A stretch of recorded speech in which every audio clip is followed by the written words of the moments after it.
business got a little busier that way. This is his son David Perkins, who's still involved with the company. He came up a couple of times and fished. And as I say, the fishing was consistently good through those years. And other prominent American outdoor writers followed in the 2 or 3 years after that. This is A.J. McLean, Al McLean on the left, who was a very, very famous outdoor writer. He's been dead for a number of years. Wrote the McLean Standard Fishing Encyclopedia, if any of you have ever seen that, and was the fishing columnist for both Sports Afield and Field and Stream at various times. A trained fisheries biologist, an extremely capable fly fisherman and writer. And the guy in the middle is a man named Keith Gardner, who ran a magazine called Fishing World from, I think he was in New York. They came and fished together and had great fishing. They both wrote stories about this being the best dry fly fishing in the world on the Bow. That's McLean. The river looks pretty much like the river, doesn't it? It's sort of comforting, I know that, but lots of things that happen, but it still looks kind of similar. There's McLean with the fish on, and I think I'm about to net that fish in a minute. The only difference in that spot between now and then is there's houses up on the hill. Right? This is just at the edge of the city. And then I think it was probably 1979 that Trout Unlimited, which at that point existed in Edmonton, there's a chapter in Edmonton, but not Calgary, put on the first of what they called the Cold Water Anglers Conference, in which they brought in a number of prominent fly fishing speakers for a weekend of seminars, and kind of like this, but without the trade show. It was all just, it was more like a symposium, I guess you call it, with different speakers and different topics. And they brought in the headlining people were Lefty Cray, that's Lefty on the left, good place for him, I guess. And the other guy is Charles Brooks, Charlie Brooks from Montana, who was a popular fly fishing writer at the time, wrote a number of books, one called Larger Trout for the Western Fly Fisherman, and later wrote a book called The Trout in the Stream, and later wrote a profile of the Madison River. Pretty much at the top of the list of important fly fishing writers and experts at the time. They came, I think this was in September, they had this event, and 2 or 3 days in Edmonton, and part of the way that they got these guys to come was, in addition to paying them their speaker's fee, they said, well, how about a couple of days on the Bow after your trip? And they both, by then they had heard about but not fished the Bow. In fact, yeah, that's a pretty good plan. I think we should do that.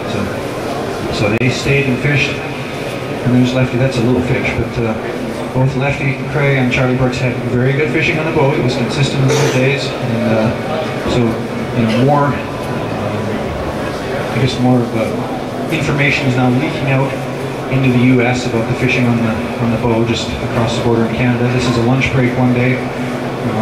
Not sure why that's here. That's Charlie Brooks on the left, and one of the other guys who guided it with us in those days, his name is Gord Ball in the middle. And this also shows what a wide-angle lens will do to a camera. Charles Brooks he's a much larger man than I am. That's me on the right. And I guess the fact that I'm a little closer makes me look bigger than either. It doesn't matter. There's Charlie Brooks in the Bow. One of the things he did was devise quite a specific way of fishing large stonefly nymphs in broken, choppy water like this. And I had read about his method and learned how to fish his method through his books. And it was really neat that when he was here, I intentionally took him to this spot, which I thought was the best spot for his method, and I said, here's where I fish your method. And so he got out and he thought it was great. He caught a fish or two, and then he gave me his rod and said, well, you go over and catch it. So I got out of the boat and waded and caught a fish with his rod, his method, in my river, and I thought that was just the coolest thing. What was going on here was something that was really, it was really neat for me, because I, through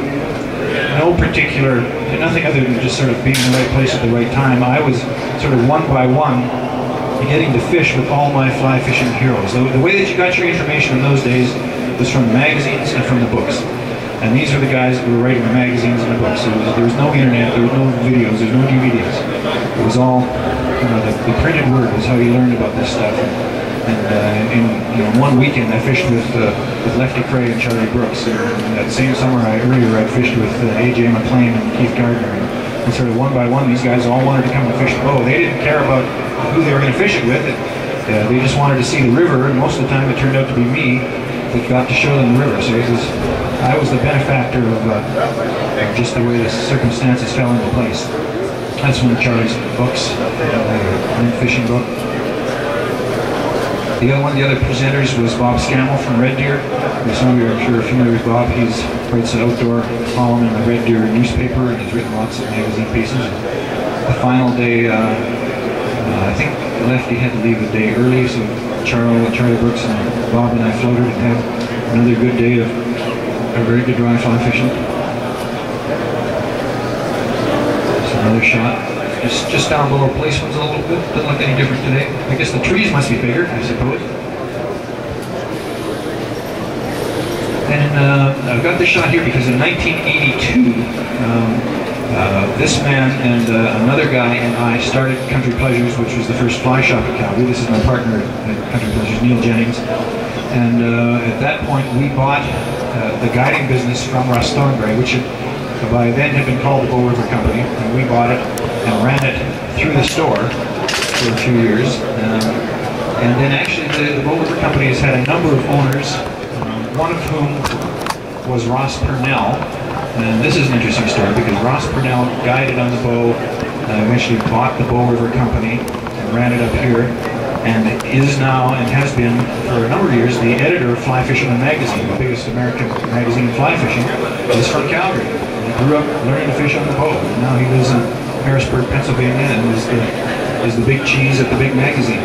And where was I leaving with that? Oh, and the current owner of the Bow River Company, I don't see him here, is Don Pike, who works for Trout Unlimited. So I saw him. He's here today somewhere.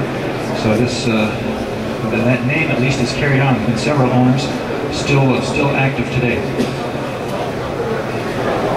And when we took over the guiding business as part of the store, one of the things we did was bring this man to town. This is Ernest Schwiebert, who at the time would have been the #1 guy as far as fly fishing celebrities go.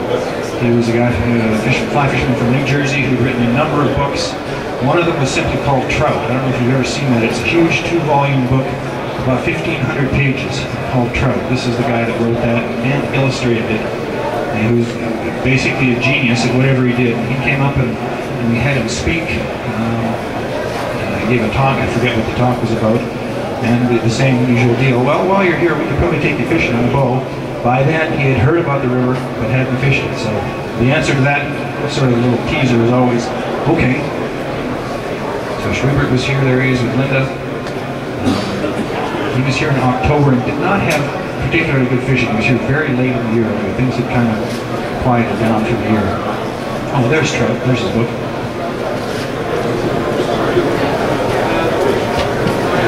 And sort of one by one, all the big names made it up here. This is Gary Borger, who's been to the Bow many times and shot a couple of videos here.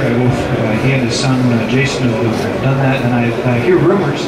Actually, Gary Borger now writes in Fly Fusion magazine occasionally. You'll see his pieces. He's a very knowledgeable, one of the top guys in the sport. I hear rumors that he may be coming to speak at this show next year. I haven't heard any sort of confirmation, but you'll want to watch for that. And there is, that's kind of an interesting shot. I realize you can't see it that well. The guy on the left is Eric Grinnell. Eric runs Silvertip Outfitters, who have been guiding on the river since, well, Eric started to guide about a year or two after I started to guide.